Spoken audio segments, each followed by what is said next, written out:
एक इनिशिएटिव के साथ जुड़े हैं जिसका नाम है टिम्फ्यो, यानी कि training is must for everyone. अभी किस तरह की ट्रेनिंग आप दे रहे हैं, उसमें आपका क्या किरदार है, क्या भूमिका है, आप किस तरीके से इसमें शामिल हो रहे हैं टिम्फ्यो में? टिम्फ्यो, जैसे आपने क्वेश्चन पूछा वैसे ही मैंने क्वेश्चन पूछा था कि टिम्फ्यो से मैं क्यों जुड़ूं, टिम्फ्यो मेरे लिए क्या है।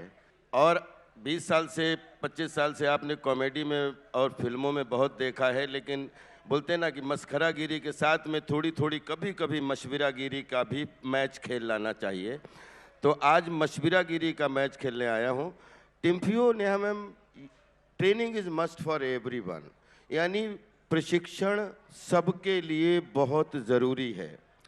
मैं सिर्फ इसको इसलिए कि जब आपने मुझसे पूछा, ऐसा ही प्रश्न मैंने पूछा था टीम से, टिम्फ्यो टीम से, कि मैं कोई मोटिवेटर नहीं हूँ, मैं कोई मेंटोर नहीं हूँ, मैं कोई स्पीकर नहीं हूँ, तो मैं इसको क्यों करूँ। तो आज की डेट में पूरी दुनिया, there is whole world become small village. पूरी दुनिया एक छोटा सा गांव जीपीएस में आ गई, जहाँ पे 2 टियर सिटी है, 3 टियर सिटी है। तो मुझे ऐसा लग रहा है कि मोबाइल सबके पास में है। एक साइट पे आप जाते हो तो आप दूसरी साइट, तीसरी साइट, लाखों साइट आपकी खुलती चली जाती हैं। तो इसलिए टिम्फ्यो को, जब टिम्फ्यो टीम ने मुझे पढ़ाया और मैंने सुना, तो मुझे लगा कि मुझे क्यों चुना। मैंने सबसे पहले उनसे पूछा कि मुझे क्यों इसके लिए चुन रहे हो। तो उन्होंने कहा कि आप इस टिम्फ्यो टीम के इसलिए हिस्सा हो सकते हैं कि आप जो बोलेंगे उसके आप खुद के गवाह भी हैं। जैसे क्या? जैसे कि आज की डेट में अगर मैं आपको उन्होंने एक ऐसी कहानी सुनाई जो मैं आपके सामने ज़रूर रखना चाहता हूँ कि सबके अपने अपने अनुभव हैं, सबके अपना अपना फ्यूचर है, सब कुछ अपना है। आप मोबाइल में लाखों साइटें देखते हैं नेहा जी, लेकिन आप इसमें कोई भी क्रमबद्ध नॉलेज से जो है वंचित रह जाते हैं। आपके पास कोई क्रमबद्धता नहीं है। ये मोबाइल आपका माइंड पढ़ता है, ये आप जो साइट खोलोगे खुलती चली जाएगी। लेकिन टिम्फ्यो आपको जैसे एक छोटी सी कहानी उन्होंने जैसी सुनाई कि मान्यताएं, वैल्यूज और आप परंपराओं से ऐसे बंधते हो कि आप ना जानते हुए, ना चाहते हुए उन परंपराओं में आप कैसे बनते हो और उनको कैसे स्वीकार करते हो। छोटे छोटे हाथी पैदा होते हैं। एक हाथी, 10-12 हाथी बंधे हुए थे और सबके एक पतली सी रस्सी पड़ी हुई थी, सारे बंधे हुए थे। एक आप जैसा बंदा पहुंचा, उसने कहा कि ये आप छोटी छोटी रस्सियों में हाथी बांधे हुए हैं, आप ये अगर हाथी रस्सी तोड़ दें तो क्या होगा। तो उन्होंने कहा ये हाथी रस्सी तोड़ सकते हैं, लेकिन ये हाथी कभी नहीं तोड़ेंगे, क्योंकि जब ये बच्चे होते हैं तो जब बच्चा छोटा होता है तो उसकी एक रस्सी डाली जाती है, तो वो थोड़ा सा इधर उधर, बहुत ज़्यादा इधर उधर कुछ करता है, तोड़ने की कोशिश करता है, लेकिन रस्सी जो है वो नहीं टूटती है। और धीरे धीरे उसको ये पता लग जाता है ये रस्सी हमसे बलवान है। फिर वो थोड़ा बड़ा होता है, उसको लगता है रस्सी हमसे बलवान है। धीरे धीरे हाथी पूरी तरीके से जब खड़ा होता है, लेकिन वो रस्सी से बड़ा नहीं होता है, क्योंकि रस्सी के सामने वो खड़ा होता है और उसको लगता है कि ये रस्सी ही हमारा जीवन है। तो आई थिंक ये वैल्यूज़, मान्यताएं और परंपराओं के साथ में आज डिजिटल वर्ल्ड में आपको ज़रूर जीवन की आपाधापी में ये चुनना पड़ेगा कि हमारा लक्ष्य क्या है, इस समय ये टाइम क्या है, हमारी आदतें क्या हैं, हमारा बिलीव, जो बोलते हैं बिलीफ ऑफ योर सेल्फ, आपका सेल्फ क्या है। हालांकि बहुत कम लोग सोचते होंगे राजपाल पढ़ा लिखा भी है क्या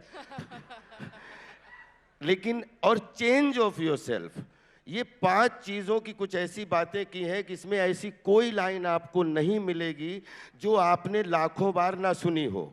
लेकिन मैं आपको दावा करता हूं कि आपने क्रमबद्धता मिस की है।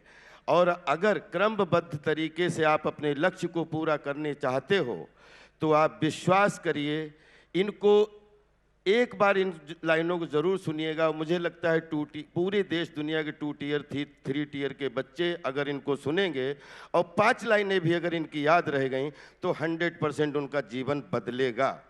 मैंने उनसे पूछा कि नेहा जी कि आप इतने सारे मोटिवेटर के बीच में अपनी बात कौन सुनेगा।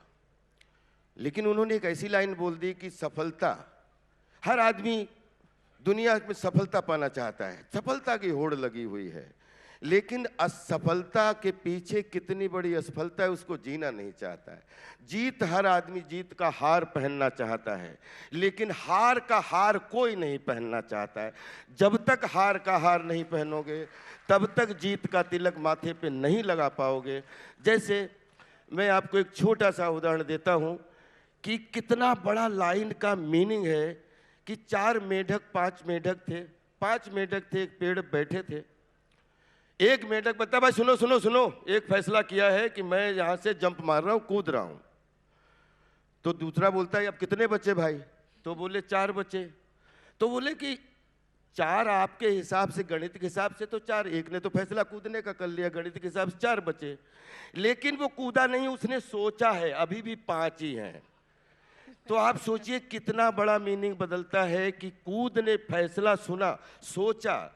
जिस आदमी ने सोचा, इसके मतलब वो स्टेडियम में शामिल हो गया, या पहलवानी के स्टेडियम में, या क्रिएटिव स्टेडियम में, या खेल के स्टेडियम में अगर शामिल होना है तो उस अखाड़े में आपको वो चीज़ें प्रशिक्षण के रूप में लेनी पड़ेंगी जो दांव से आप मात खाते हैं।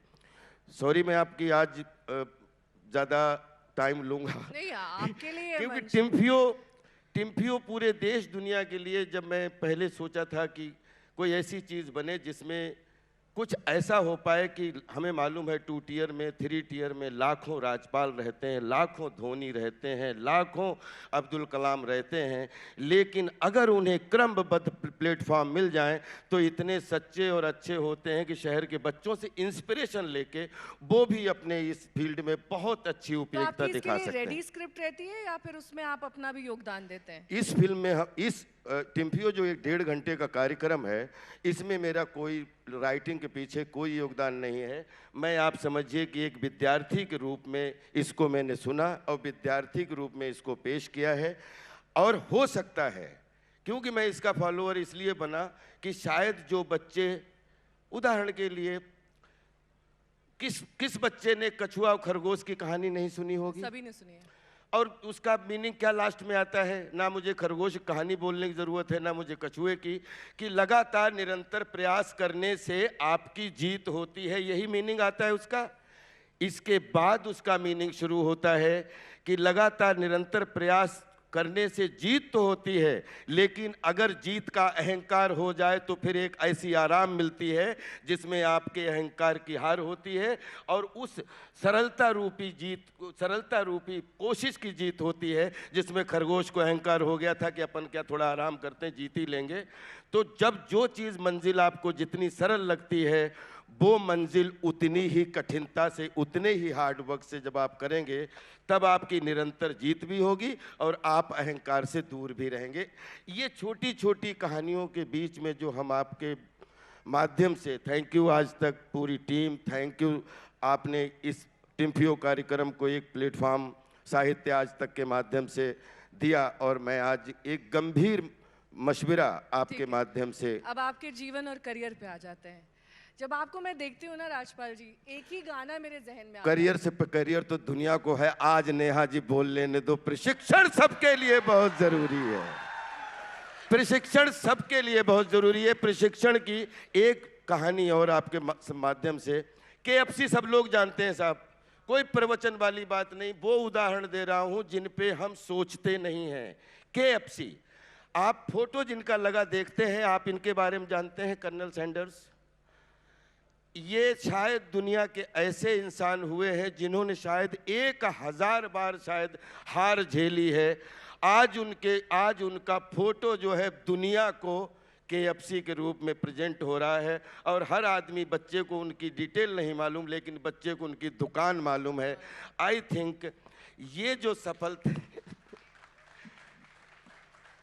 क्रमबद्ध आ जाओ, आपको कर्नल बनना है, आपको सेना में जाना है। बिजनेस गुरु साउंड कर रहे हैं आप, मुझे लग ही नहीं रहा मैं किसी एक्टर से बात कर रही हूँ। अब थोड़ा सा आपकी एक कहानी और सुन लो आप, प्लीज एक कहानी और। सर, हमने सबने टीचर देखे हैं, नेहा जी आपने भी देखे हैं, और सामने भी बहुत प्रबुद्ध लोग बैठे हैं, उन्होंने भी टीचर देखे। टीचर का सामना सबका पड़ा है। बड़े होशियार बच्चे थे, टीचर साहब आए, एक इतना बड़ा जार रखा आके, वो बोले बच्चों ये जार कैसा दिख रहा है? बोले खाली दिख रहा है। फिर टीचर साहब बच्चों को ऐसे छोटे छोटे पत्थर उठा के लाए, उन पे डाल दिया। वो बोले कि जब वो जार भर गया तो बच्चों से पूछा ये जार कैसा दिख रहा है? बोले पत्थरों से भर गया है। फिर उन्होंने जाके दूसरी तरफ गए, वो छोटी छोटी गिट्टियां लेके आए और उन्होंने फिर उसमें डालना शुरू किया।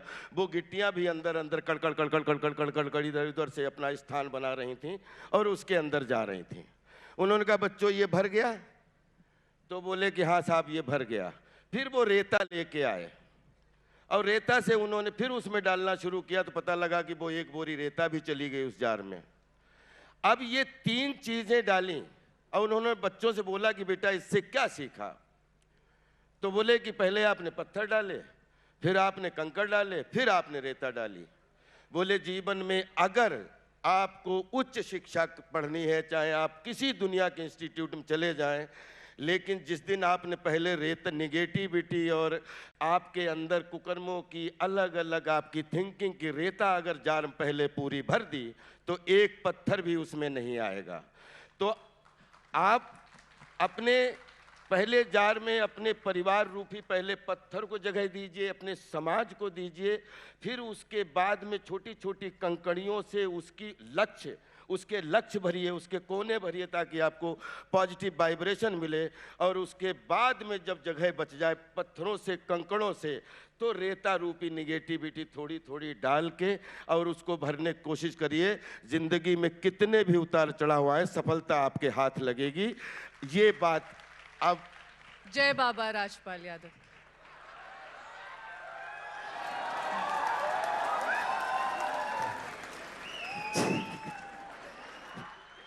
एक नाम आज मिला, जय बाबा राजपाल यादव। चलिए अब शाहजहांपुर की थोड़ी बात कर लेते हैं। हाँ, क्योंकि जब आपके बारे में कोई भी पढ़ेगा जानेगा कि आप शाहजहांपुर से आए, मैं तो यही एक गाना बार बार मेरे मन में आ रहा था, छोटे छोटे शहरों से खाली भोर दोपहरों से हम तो झोला उठा के चले। तो जब आप झोला उठा के चले तो लग रहा था इतने बड़े मकाम पे राजपाल यादव सबको ही जानेगा, बेहतरीन कॉमिक, बेहतरीन एक्टर और ऐसी शख्सियत एकदम जुदा, सबसे अलग। नहीं, हमें बचपन से गलत फहमी थी कि ये 3 गलत फहमियां आज आप स्टेज पे बताएंगे, मैंने सुनी है आपकी वो, लेकिन 3 गलत फहमियां कि मुझे बचपन से मेरी अम्मा ने एक गलत फहमी दे दी थी कि मैं 105 फीट का हूँ। हाँ गलत फहमी है, इसमें आपका भाई कोई नुकसान नहीं है। मामा के लड़के से झगड़ा हो गया था, उसको मैंने पटक दिया, उसने मुझे टिंगू बोल दिया था। अब माँ, वो रोता हुआ माँ के पास गया, माँ ने कहा तुमने क्यों इसको मारा? तो हमने कहा ये हमें टिंगू बोल रहा है। तो बोले नहीं नहीं, हमारा लल्ला 100 फीट का है। तो वो 100 फीट की हाइट वो आसमान से ले ली है और 5 फीट 2 इंच का हूँ, तो इसमें किसी को नुकसान भी नहीं है। लेकिन अगर गलत फहमी मेंटल है कि हमारी 105 फीट 2 इंच हाइट है, तो आप विश्वास करिए क्रिएटिविटी की हाइट की कोई सीमा नहीं होती। जहाँ से 7 समंदरों की माप समाप्त होती है, वहाँ से कला का उद्गम होता है। हम उस हाइट को बिलोंग करते हैं, तो इसलिए हाइट से बहुत प्यार करते हैं। और हाइट सबकी बढ़े, इसलिए उस फाइट को जागरूक करने आए हैं जिसका नाम है प्रशिक्षण सबके लिए बहुत जरूरी है। आप कुछ भी करिए, लेकिन training is must for everyone. जिस आदमी ने ट्रेनिंग नहीं की वो कितनी भी बॉडी बना ले, वो अखाड़े का पहलवान नहीं बन पाया। छोटा छोटा पहलवान उसको दांव पेच से गिरा देता है। लेकिन जब ताकत भी हो और उसके बाद में हार का आभास भी हो, तो उसके बाद और गला पूरा हार से सजा हुआ हो, तो उसके बाद जीवन के फील्ड में जो जीत के माथे पे तिलक लगते हैं, उनकी तालियों गड़गड़ाहट ही अलग होती है। एक ही गलत फहमी बताई आपने, और भी बहुत सारी गलत फहमी। दूसरी गलत फहमी ये है कि मैं दुनिया का सबसे सुंदर आदमी हूं, क्योंकि मुझे बचपन से लेके आज तक आगे खड़ा किया गया। मुझे कक्षा 6 तक ये गलत फहमी थी कि मुझे टीचर बहुत प्यार करते हैं, मैं बड़ा होशियार आदमी हूँ, इसलिए सुबह सुबह प्रार्थना में बोलते हैं चलो बच्चों लाइन में लगो, राजपाल आ गया हो, आ बेटा आ गया, चलो बच्चों लाइन में लगो, राजपाल आ गया हो। ये सर आए हैं ये सर आए हैं, इनसे मैडम आई हैं, इनसे मिलो। बस राजपाल आगे आ जाओ बेटा, तुम दिख नहीं रहे हो। लेकिन कक्षा 6 के बाद पता लगा कि ये प्यार व्यार कुछ नहीं था, एक्चुअली हाइट का कॉम्बिनेशन बिठाने के लिए मुझे आगे खड़ा किया जाता था। और कक्षा 6 में जब मुझे हाईएस्ट मार्क्स मिले पूरे स्कूल में, सुनासीना जूनियर हाई स्कूल बंडा में, तब मुझे रात में पता लगा कि ये नहीं, ये हाइट की वजह से आगे था। और उस दिन संकल्प ले लिया था, एक बच्चे ने, चारों तरफ झिंगुर, कुत्तों की आवाज़ और सन्नाटा, कोई लाइट नहीं। हमने कहा अगर मुझे गलतफहमी आगे खड़े होने की हमारे टीचरों ने करवा दी तो दुनिया में इतनी मेहनत करूंगा, इतनी कोशिश करूंगा कि जब भी खड़ा हूं तो आगे खड़ा हूं। Thank you.